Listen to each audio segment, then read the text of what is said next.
Баршаңызға сәлем достар, каналымызға қош келдіңіздер. Бүгінгі түс шоруымыз қайтыс болған күйеуімізді түсімізде көрсек деп аталады. Видеомыз ұнаса, лайк басып каналымызға тіркелуді ұмытпаңыз. Ал ендеше бастайық.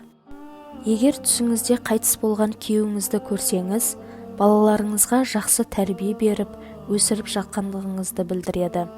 Сондай-ақ бұл түс сіздің күйеуіңізді сағынғандығыңызды білдіреді. Түсіңізде күйеуіңізбен бірге төсекте жатқандығыңызды көрсеңіз, рызық несібеңіздің артатындығын білдіреді. Егер түсіңізде қайтыс болған күйеуіңіздің дұға жасап жатқандығын көрсеңіз, тілін калимаға келтіріп, иманмен жан тапсырғандығын білдіреді. Түсіңізде өмірден өткен күйеуіңізбен тамақтанып отырғаныңызды көрсеңіз, сіздің бақытты болатындығыңыздың белгісі. Сондай-ақ, бұл түс сіздің тұрмыс құратындығыңызды білдіреді. Түсіңізде күйеуіңіз сізге бір өсиет айтса, міндетті түрде оның айтқанын жасаңыз.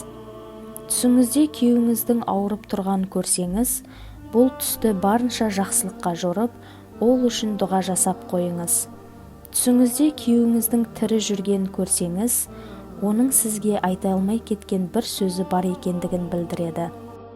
Егер түсіңізде қайтыс болған күйеуіңіздің ренжіп тұрғанын көрсеңіз, сіздің бір кемшілік жасап жүргендігіңізді білдіреді. Сондай-ақ, ашуланып тұрса, сіздің жасап жүрген амалдарыңызға ашуланғандығының белгісі.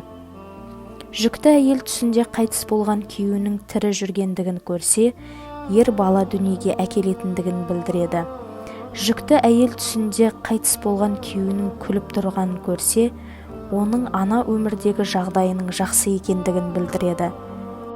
Жүкті әйел түсінде қайтыс болған күйеуінің үйге келіп жуынып жатқанын көрсе, сізге таза жолмен жүрсін деген белгі.